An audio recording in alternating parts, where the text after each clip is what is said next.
pensado, y grábenme muchachos, habíamos pensado dejar descansar por la mañana, ya ve que están repitiendo en la mañana y en la noche los maestros Paco Cruz y Jaime Hernández las mesas de análisis para desmenuzar todo lo que salga en torno a Genaro García Luna, y los habíamos pensado descansar. Ceci me dijo, hay que dejarlos descansar jueves y viernes y que regresen el lunes. Pero pues Pablo Gómez nos cambió la pichada y aquí tenemos nuevamente al maestro Francisco Paco Cruz, autor de García Luna, El Señor de la Muerte, y al querido Jaime Hernández, editor de La Jornada Sin Fronteras en el gran periódico La Jornada. Mi querido Paco, disculpa, mi querido Jaime, disculpen ustedes que los haya a lo mejor hasta despertado, pero con estas declaraciones, con esta exposición que hace en la mañanera el titular de la Unidad de Inteligencia Financiera, Pablo Gómez, hay mucho que desmenuzar, mi querido Paco. Vicente, buenos días. Jaime, un abrazo también para los dos. Mira, antes de que empiece, déjame decirte, la senadora Antares Vázquez es muy decente cuando dice que políticos como García Luna gozan de la protección de la justicia. Eso es cierto. No, mira, la verdad es que el Poder Judicial en México, la Suprema Corte de la Nación, se convirtió en una pandilla de protección al PRI y luego una pandilla de protección al PAN. Cuando, mira, en 1994, cuando Cedillo toma posesión, su primer acto de gobierno es enviar una iniciativa para modificar todo el sistema judicial, al Poder Judicial todo. Y la medida entra en vigor, se lo aprueban, claro está, la medida entra en vigor el último día de diciembre de 1994.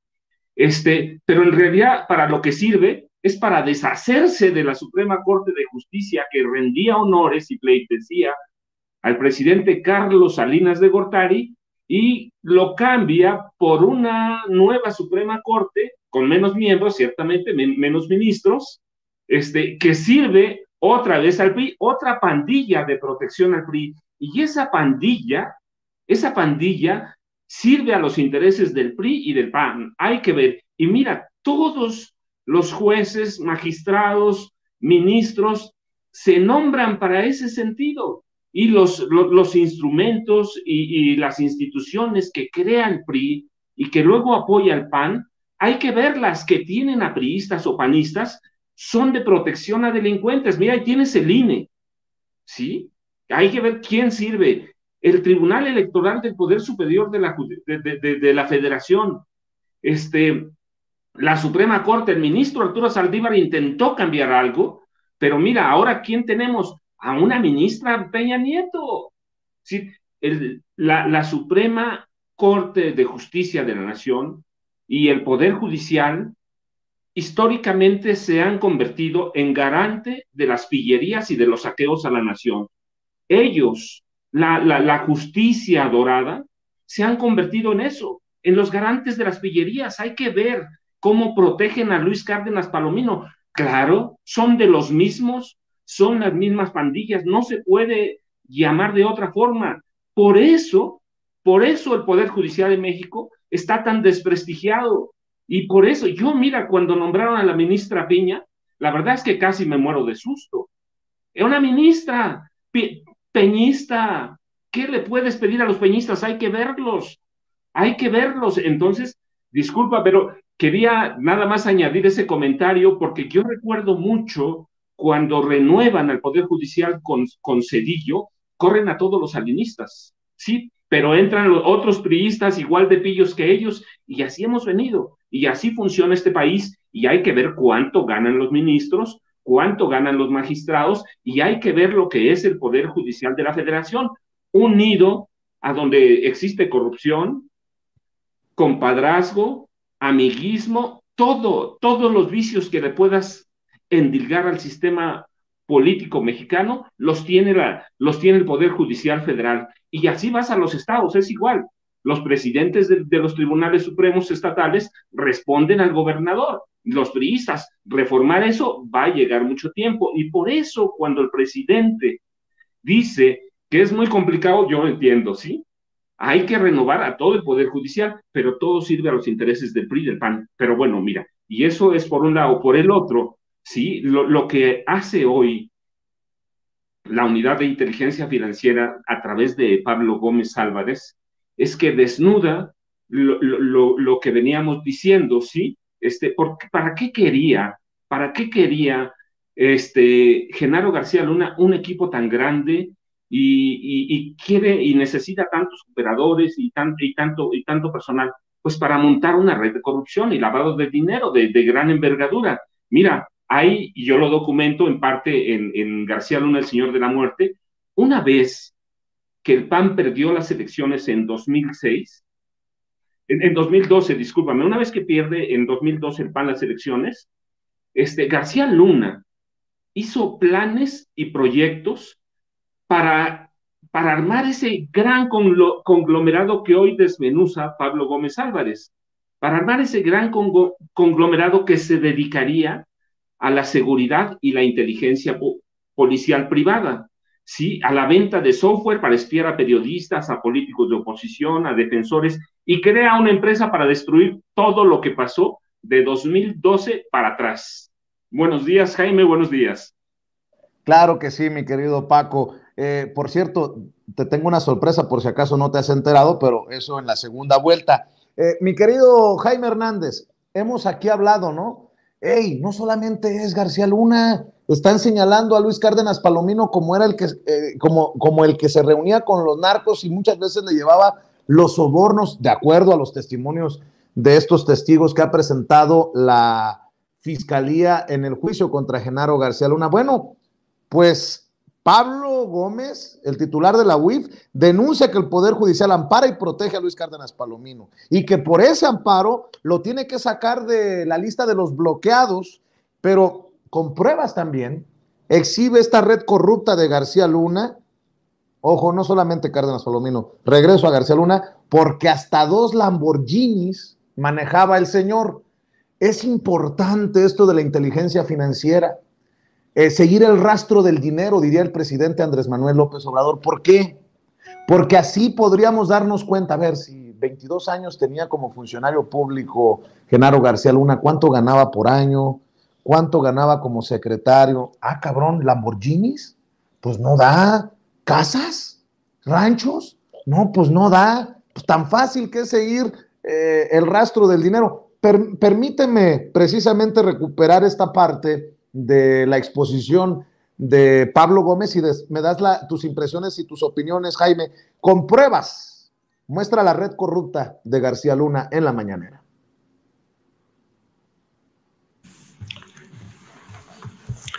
Gracias. Buenos días. Vamos a, por decisión del presidente, a presentar algunos datos relevantes sobre el juicio que se lleva a cabo de carácter civil en el estado de Florida en contra de Genaro García Luna y de una serie de personas y de empresas que formaron parte de la red de corrupción encabezada por este sujeto. Durante el tiempo que Genaro García Luna ejerció su cargo como secretario de Seguridad Pública del gobierno federal y posteriormente a ello tejió una red de corrupción y lavado de dinero para beneficio personal y de sus socios cercanos. Bajo auspicio de García Luna, un conglomerado empresarial familiar que opera en distintos países obtuvo 30 contratos con diversos órganos de seguridad pública en México, a partir de los cuales se extrajeron recursos públicos por un monto de $745.9 millones y sigue el examen de otras operaciones. No hemos terminado. Estos beneficios fueron transferidos al extranjero mediante mecanismos dirigidos a ocultar el rastro a través de la utilización de paraísos fiscales y aplicados a la adquisición de bienes muebles e inmuebles, así como otros activos en territorio norteamericano en el estado de Florida. El actual gobierno de México, por conducto de la Unidad de Inteligencia Financiera de la Secretaría de Hacienda y Crédito Público, identificó la red de corrupción de García Luna, su forma de operación, los montos y la ruta que siguieron los recursos.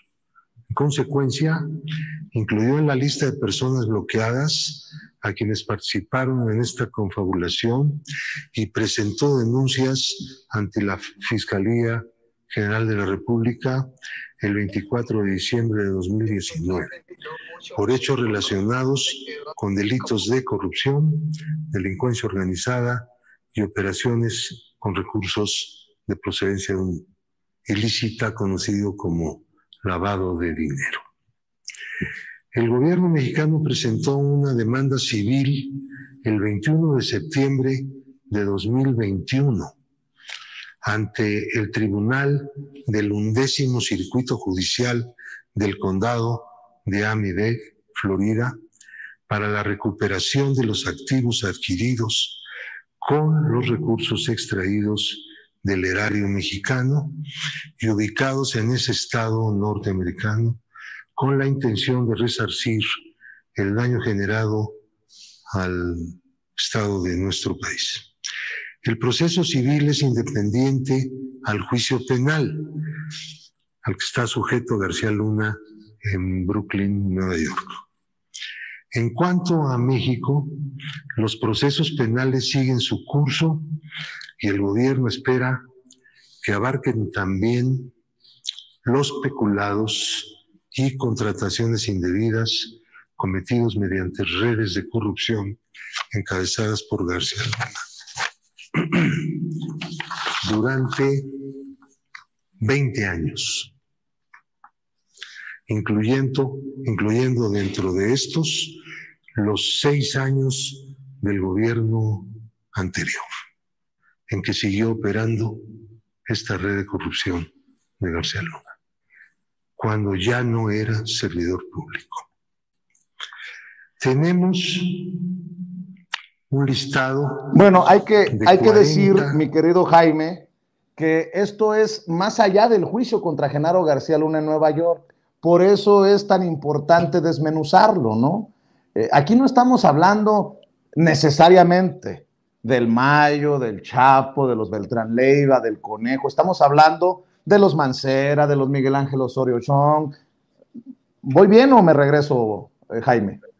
No, yo creo que, a ver, yo diría que el juicio que ha entablado México, un juicio de carácter civil en Florida, digamos que es una de las patas del proceso que se le sigue a García Luna en Nueva York. En Nueva York estamos contemplando en cámara lenta un proceso en el que se desnuda a Genaro García Luna como el operador que estableció acuerdos bajo la mesa con los cárteles de la droga. Se habla de cifras, se habla de cuánto recibieron, incluso quiénes se beneficiaron, medios de comunicación, intermediarios, como el exgobernador de Coahuila, pero siempre que hay un juicio, una de las quejas que siempre salen a relucir es qué pasa con los recursos que fueron sustraídos, que fueron robados, ¿no? Más allá de lo que obtuvieron gracias a su colaboración con el narco. Y yo creo que este juicio que ha entablado el gobierno de México en Florida es de alguna manera, cubre un ángulo importantísimo, porque es la recuperación de los bienes robados, sustraídos al Estado mexicano, a las arcas mexicanas. Y yo creo que esto de alguna manera también le tapa el ojo al macho para todos aquellos que nos hemos considerado insatisfechos o frustrados por el hecho de que casi siempre se le juzgue a ladrones, a colaboradores con el narco, solamente en Estados Unidos y en México no se haga nada. Pues este juicio que ha entablado el gobierno de México en Florida precisamente intenta cubrir este déficit, esta sensación de déficit, esta frustración que tenía mucha de la ciudadanía al decir, bueno, sí, lo juzgan lo que ustedes quieren, pero al final sus hijos, su esposa, sus familiares, sus socios van a quedarse con las manos llenas de todo lo robado. Entonces, yo creo que eso es por un lado, y además yo creo que es justo, es legítimo que el gobierno de México intente recuperar esos más de 740 millones de dólares que fueron prácticamente sustraídos de forma ilegal de las arcas nacionales. Y esto demuestra también un segundo ángulo que a mí me parece fascinante, la forma en que el sistema bancario ha operado de manera con un elevadísimo grado de impunidad para desviar dinero, para lavar dinero. Y este es uno de los terrenos en los que el gobierno de México tendría que buscar y pedir, solicitar mayor colaboración de la banca internacional y del gobierno de Estados Unidos.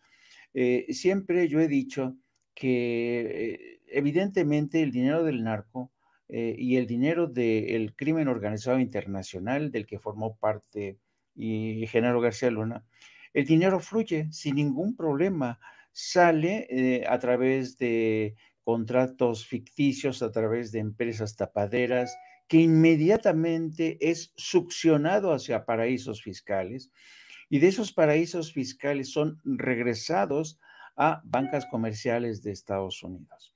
En Estados Unidos, pese a que hay un acta contra el lavado de dinero, es un acta que se suscribió creo que desde 1986, a pesar de ello, no hay ni un solo alto funcionario de la banca estadounidense en la cárcel, a pesar de que la banca en Estados Unidos es la principal lavadora de dinero del crimen organizado y los cárteles de la droga.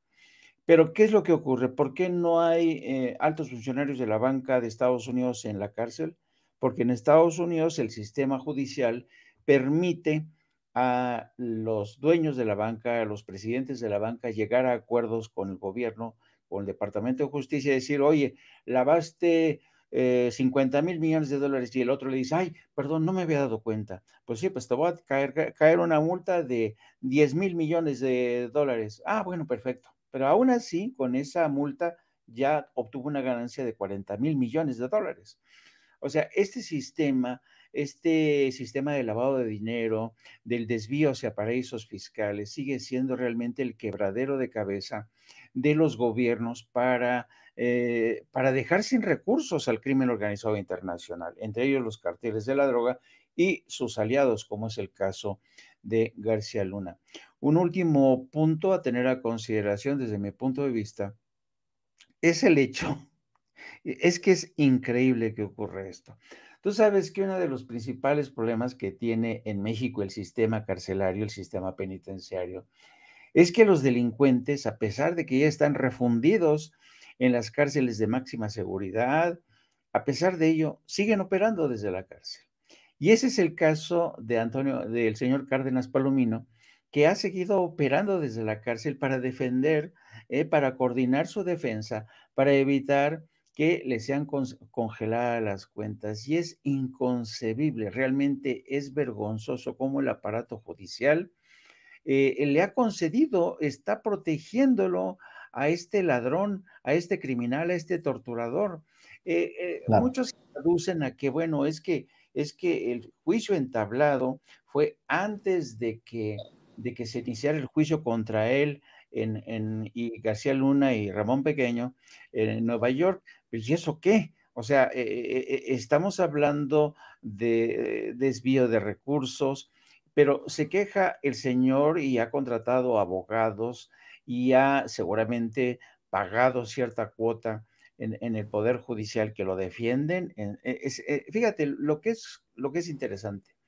Algunos magistrados del Poder Judicial, lejos de ser garantes de la justicia, de la transparencia, de la equidad, se convierten en cancerberos de estos malandros, les protegen sus inversiones, les protegen sus finanzas, les protegen sus ahorros, ¿a cambio de qué? pues ya nos imaginamos, ¿verdad? Entonces, yo creo que esto apesta, querido Vicente, y qué bueno que el presidente y Pablo Gómez le dieron esta exhibida al aparato judicial y además, como dijo Pablo Gómez, no hay recurso de apelación. Entonces, esto es escandaloso realmente por donde se le mire, y es escandaloso, doblemente escandaloso, porque Cárdenas Palomino consigue esto desde la cárcel, ¿eh? Opera como un capo, ¿no? No, no, pero voy a permitir que me desbloqueen mis cuentas bancarias, y aquí aquí te das cuenta de cómo el sistema judicial en México realmente funciona solamente para los más poderosos, para los malandros, para los que son capaces de soltar, de aceitar la maquinaria judicial con generosas cantidades de dinero, con intermediarios, con cabilderos, y desafortunadamente ese es el sistema judicial que tenemos.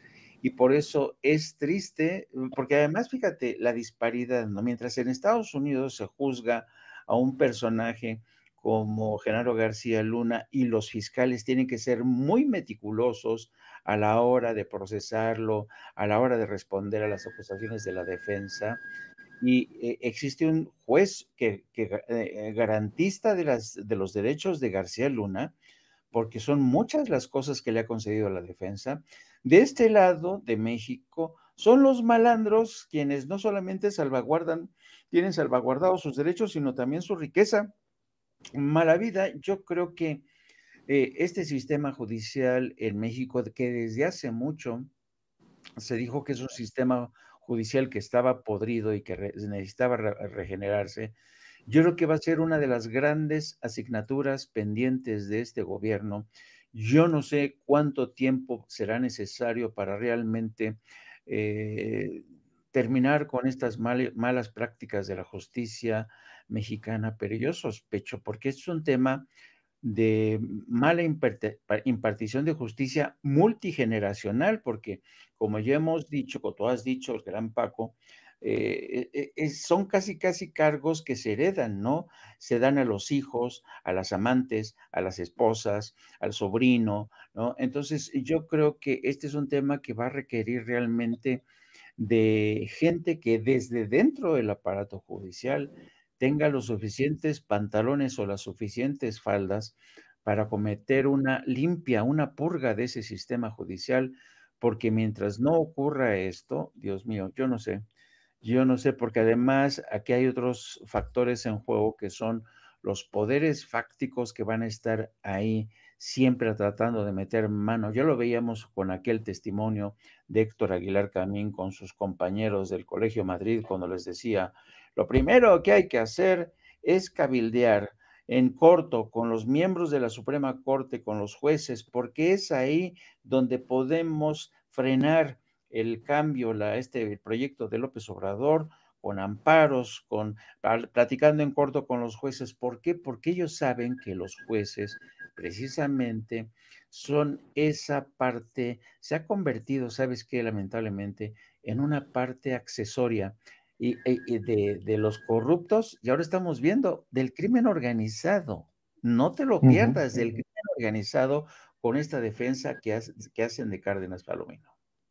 Bueno, dos cosas, maestro Paco Cruz. No sé si estaba en tu radar que ayer salió mencionado tu libro en el Senado de la República, García Luna, el Señor de la Muerte. Es así como se refería Nabor Rojas, el senador de Morena de Hidalgo, a tu libro y al caso de Felipe Calderón. Vean y escuchen.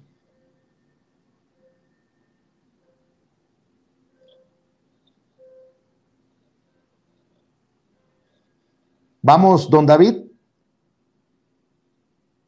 Déjeme decirle en dónde tiene precisamente ese video. Don David, creo que es el video L. Don David, échelo.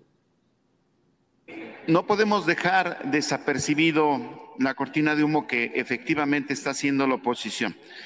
Voy a señalar nada más parte de un texto de un libro que se llama El Señor de la Muerte, en donde se menciona justamente que tenía 14 años García Luna cuando ya era oreja de los policías judiciales de la delegación en ese entonces, Venustiano Carranza, Esta persona nació entre el crimen, entre el robo, la violencia, y tuvo una carrera ascendente en ese tema, hasta que fue justamente nombrado por Vicente Fox en el 2001 como director general de la Agencia Federal de Investigación, y Felipe Calderón lo nombró secretario de Seguridad del país.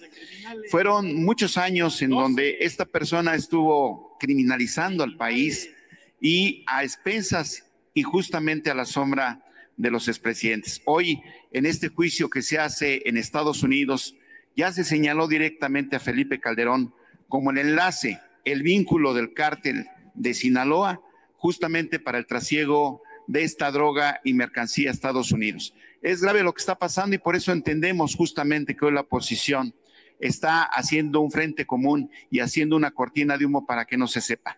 Que los mexicanos sepan justamente que durante muchos años el PAN y el PRI criminalizaron a este país. Por eso vamos a estar preparados nosotros como bancada para responder todos y cada uno de los señalamientos y cortinas de humo que haga la oposición, y tenemos que decir a los mexicanos que no podemos tapar el sol con un dedo, que hoy está señalado Felipe Calderón Hinojosa como responsable criminal de la drogadicción, de la narcopolítica en México. Eso por un lado, maestro Paco Cruz, para que veas que los senadores están leyendo tu libro, García Luna, El Señor de la Muerte, que a mí en lo particular me parece importante que tu libro sea referencia, no solamente por lo mucho que te admiro, que te respeto, que te agradezco, sino porque también estás aquí en estas mesas de diálogo de Sin Censura. Eso por un lado. Y otro, parece cada vez más cerca la posibilidad de que Genaro García Luna testifique en su juicio, que se pronuncie en su propia defensa. Estoy viendo un tuit de Jesús García, periodista corresponsal del periódico La Opinión en Los Ángeles, que dice: los fiscales piden al juez Brian Cogan ciertas guías para el juzgado, desestimar dichos de defensa sobre conspiración del gobierno de Estados Unidos contra Genaro García Luna.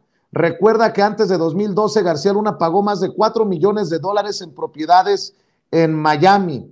Los fiscales piden limitar asuntos relacionados con acuerdos y beneficios para testigos, aunque el juez ya había ordenado que evaluación del testimonio contemple los acuerdos. Se pide al juez explicar cómo funcionan las cartas de colaboración y quién toma la decisión final. Y más importante aún, porque ayer mencionábamos que la defensa señalaba que si testificaba García Luna, le pedían al juez no permitir en el contrainterrogatorio con los fiscales ciertos temas. Bueno, pues hace unas horas los fiscales sometieron un documento en el sistema de cortes de Estados Unidos al juez en el que se oponen a limitantes de la defensa sobre preguntas que pueden o no hacerle a Genaro García Luna si decide rendir testimonio. La única limitante clara al momento es la ordenada por el propio juez Brian Cogan sobre riqueza después de 2012, pero al final la decisión será del propio juez Brian Cogan. Fascinante esto, a horas, días de que García Luna y su defensa definan si testifica o no en su propia defensa. Mi querido Paco, te escucho. Bueno, mira, Vicente, pues lo del Senado no lo sabía, que bueno, me da mucho gusto, de veras, pero mira, para mí, de veras, sería con todas esas limitantes que le van a poner, con los candados que van a poner, va a ser verdaderamente un reto para Genaro García Luna aparecer en su defensa, ¿sí? ¿Por qué? Primero, porque es un hombre muy limitado, en eso sí. Nunca fue un hombre que tuviera, o un personaje, desde la primaria, desde la escuela primaria que lo seguía hasta entonces, nunca fue un hombre al que se le diera la palabra, al que pudiera imponerse con algo. Ciertamente, lo hemos platicado, es un tipo que es especialista en inteligencia, en contrainteligencia, en conocer. Él sabe ya a estas alturas qué jurados, por lo menos, lo intenta, sabe qué jurados o en cuáles puede influir. Hay que tener mucho cuidado, pero lo que se le olvida es que, mira, ciertamente a él, como a Calderón, no hay que dejarla de lado. Les gustaba aparecer en medios, brillar, él casi no hablaba, pero ya a estas alturas los fiscales deben tener claro que es un hombre con Calderón al que le gustaba moverse en las sombras, a que el que puede desenvolverse en esa línea, lo oscuro, los secretos, los secretos duros. Entonces me parece que va a ser, sí, sí, muy interesante, pero yo quiero pensar que a estas alturas los fiscales saben que en 2012 ya las sociedades de Genaro García Luna estaban muy definidas, pero en primer lugar, mira que tienen un arma poderosa y que se las ha dado la unidad de inteligencia financiera. Linda Cristina Pereira Gálvez es su primera lavadora del dinero. Yo he dicho que hay que tener cuidado porque Linda Cristina Pereira Gálvez no solo es su esposa y no la pueden tocar. No la pueden tocar en el juicio porque está protegida, porque es su esposo. Pero ella fue su analista de inteligencia, fue su analista desde el CISEN, ha ido con él, pero la tienen amarrada por el otro lado como lavadora de dinero, con los Weinberg, Mauricio y Alexis, y una cadena de nombres que desde 2000, con la aprobación de Felipe Calderón, se dedicaban a destruir documentos del gobierno federal, ¿sí? Tienen ellos el lazo para apretarlo en una eventual aparición en el estrado para su defensa. Los fiscales tienen cómo apretarlo. Ellos saben que Genaro García Luna desde siempre conoce cómo funcionan los paraísos fiscales. Panamá, porque desde el CISEN siguen a Panamá y saben que desde el CISEN se iban los dineros a las islas Turcos y Caicos, Caimanes, Bermuda, luego regresaban a Estados Unidos. Es decir, tienen cómo apretarlo, tienen cómo seguirlo, pero bueno, finalmente eso es lo que hace muy rico de aquí, por lo menos va a ser muy rico de aquí al lunes, que decida y que conozcamos quién va a ser aquel testigo que va a funcionar como as bajo la manga para la fiscalía, Vicente. Jaime. Todo parece indicar que se estarían preparando para que testifique García Luna por los documentos que se han ingresado en la corte, pero también hay que decir, sería hasta normal el procedimiento por si acaso, pues, deciden que testifique. Ahora, yo también insisto, Jaime, sí, no perdamos de vista lo que está ocurriendo en Nueva York, pero esta demanda, este proceso legal que inicia el gobierno del presidente Andrés Manuel López Obrador también podría ser jugoso por los personajes que puedan salir embarrados. El periódico El País hace unos días hablaba de que las cabezas de ciertas instituciones están en la política actualmente, como Miguel Ángel Osorio Chong, como Miguel Ángel Mancera. El primero fue secretario de Gobernación en el gobierno priista de Enrique Peña Nieto. El segundo, jefe de gobierno perredista hace unos años de la capital mexicana. Y tan importante uno como el otro. Uno en Florida, el caso del gobierno que quiere recuperar las propiedades y los dineros por más de 700 millones de dólares, y obviamente el caso del presunto contubernio, vamos a llamarle presunto contubernio de García Luna con el crimen organizado, mi querido Jaime. Sí, y aquí es interesante que en esta segunda, bueno, en esta demanda del gobierno de México, sí que está considerada la esposa de Genaro García Luna, Linda Cristina Pereira de García. Ella sí que, ¿por qué? Pues porque todos ellos ayudaron a triangular, todos ellos, sobre todo, uno de los principales socios, Mauricio Samuel Weinberg López, la familia Weinberg, que fue prácticamente el que ayudó a Genaro García Luna a hacer toda esta serie de triangulaciones, inversiones, y entre todos ellos, pues crearon toda una arquitectura fabulosa para desviar más de 700 millones de dólares. En esta segunda demanda, porque generalmente muchos piensan, bueno, ya se va al bote, ¿no? Genaro García Luna, pero la familia se queda con la riqueza, los hijos, no sé hasta cuántas generaciones y todos sus socios, pues el gobierno de México quiere terminar con esto. Entonces, por eso está incluida en la demanda la esposa de Genaro García Luna y todos sus socios, la familia de Mauricio Samuel Weinberg, que son de sus principales aliados. Y entonces hay un recuento bastante interesante y yo sospecho que esta demanda del gobierno de México, sí, efectivamente ha sido realizada con la inteligencia de la Unidad de Inteligencia Financiera, pero también sospecho que aquí hay colaboración del gobierno de Estados Unidos, porque uno de los instrumentos que siempre, uno de los instrumentos de los, México siempre se ha quejado de que en este tipo de casos Estados Unidos se queda siempre con la tajada de león, ¿no? Con la mayor parte de los recursos, porque es curioso, ¿no? Cómo los mexicanos ladrones corruptos, en lugar de invertir en su país lo mal habido o su riqueza personal, se largan a Estados Unidos, se vuelven gringos, se vuelven españoles, se llevan todo su dinero, invierten en el extranjero. En pocas palabras, son unos traidores asquerosos. Entonces México se queja de que estos mexicanos, una vez que se robaron el dinero y se quieren convertir en extranjeros, abrazan con la fe de los conversos la bandera de Estados Unidos o la de España. Los gobiernos de aquellos países se quedan pues con la pasta, ¿no?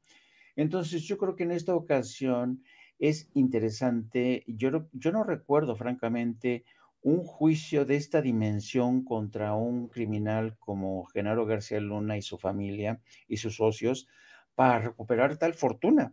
Son más de 700, casi 750 millones de dólares. Hombre, imagínate para lo que nos servirían esos 750 millones de dólares acá.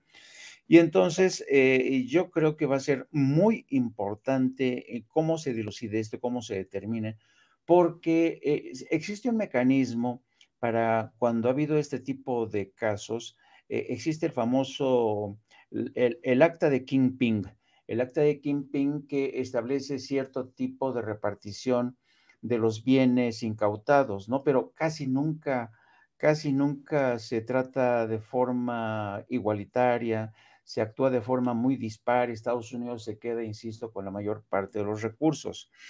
Así es que yo creo que va a ser fascinante cómo evoluciona este juicio. México tiene que poner toda la carne en el asador en Estados Unidos. Y lo irónico del asunto es que es probable que tenga más éxito en Estados Unidos que en México, donde, donde van a seguir protegiendo a Cárdenas Palomino y vamos a ver qué ocurre. Yo creo que hay que investigar si Cárdenas Palomino no tiene más recursos en el extranjero. Y además, fíjate nada más, todo este terreno tan propicio para ahora para Cárdenas Palomino, lo sembró, lo cultivó el que era el embajador de México, primero en Londres con Enrique Peña Nieto y después en Washington, ¿no? Y después de andar de embajador en Londres y en Washington, se regresa a México y, varita mágica, lo convierten en magistrado de la Suprema Corte. Y es precisamente cuando entra el gobierno de Andrés Manuel López Obrador que le descubren, bueno, una fortuna inconmensurable a Eduardo Medina Mora y sale por pies como una forma de decirle, no, prefiero que me tiendan puente de plata, que me dejen lo mal habido. Pero fíjate lo desvergonzado de Medina Mora. Medina Mora, cuando decide trasladarse a México, tú sabes, sus hijos ya se quedaron en Estados Unidos porque sus hijos no quisieron regresar a México. La esposa de Eduardo Medina Mora, que no tenía ningún cargo, de repente aparece contratada por el Consulado de México en Washington. Y entonces todo el mundo se preguntaba, a ver, ¿cómo es posible? Eduardo Medina Mora se regresa, lo designan ministro de la Suprema Corte y la esposa se queda en Washington como empleada del consulado. ¿Qué pasó ahí? Y lo que ocurrió fue que la esposa de Medina Mora, que en paz descanse, tenía un cáncer avanzado y el argumento fue que si la esposa de Medina Mora se quedaba como empleada del Consulado de México en Washington, era para que ella pudiera utilizar el seguro médico que le garantizaba el gobierno de México, porque el consulado contrata seguros médicos para sus empleados. Pero yo me pregunto, bueno, y entonces toda la fortuna de Eduardo Medina Mora no le permitía contratarle el mejor servicio médico en los mejores hospitales de Estados Unidos. No, hasta eso, hasta la enfermedad de su mujer, tuvo que ser cubierta, todos los cuidados, el servicio médico tuvo que ser cubierto por el Consulado de México, por las arcas de la Secretaría de Relaciones Exteriores. Es decir, esta gente patrimonializa al Estado mexicano, hace suyo el dinero público, a pesar de que han robado hasta donde más no pueden, practican este tipo de cosas tan, que uno dice, bueno, cuánta codicia, y en el caso de Medina Mora, precisamente fue la codicia lo que terminó por romper el saco. Se tuvo que ir de la Suprema Corte y hasta la fecha nadie lo ha investigado. Pero yo creo que Medina Mora debe muchas respuestas en lo que toca, en lo que atañe a su enriquecimiento personal. Así es, pues hagamos una cosa, Jaime, Paco, mantengámonos al tanto de las reacciones que surjan, porque, pues, digo, algo tendrá que generar de reacción esta destapada que les metió Pablo Gómez, y por lo pronto, ¿por qué no cerramos invitando a la gente a tus trincheras, mi querido Jaime Hernández primero? Gracias, querido Paco, querido Vicente. Sí, les invito para que dentro de 1 hora y media aproximadamente se sumen a nuestro programa de No Apto para Cínicos. Comenzamos la transmisión a partir de las 14 horas, donde llevaremos evidentemente este escándalo desvelado hoy por Pablo Gómez y el presidente. Así es que les pido que se busquen en YouTube No Apto para Cínicos, se suscriben, denle la campanita para que les notifique. También les invito a que me sigan a través de mis redes sociales en @JaimeJourno y también a través de la sección de la Jornada Sin Fronteras, donde hoy damos a conocer la sentencia que ya finalmente se ha encontrado culpable a aquel joven de 24 años que asesinó a varios mexicanos en El Paso, Texas, en un Walmart. Finalmente ayer se declaró culpable.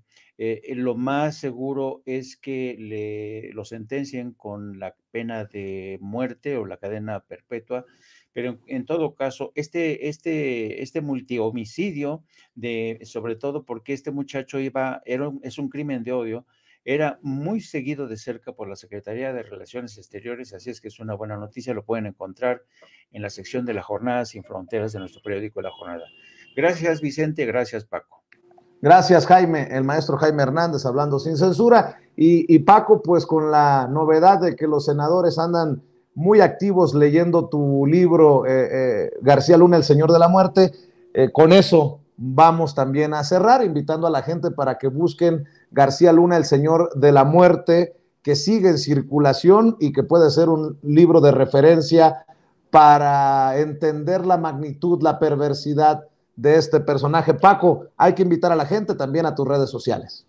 Vicente, muchas gracias. Jaime, les mando un abrazo. Ya sabes, @Paco Cruz Jiménez en Twitter, Francisco Cruz Jiménez en Face. Pero mira, Vicente, con lo que dijo hoy Pablo Gómez Álvarez, nos da lo que siempre se dijo. Era tanto dinero, tanto, que pillos como García Luna y toda su pandilla no supieron cómo esconderlo, no tenían idea y cometieron el error de todos los criminales, Rolls Royce, Ferrari, Maserati, Lamborghini. ¿Cómo no los iban a ver?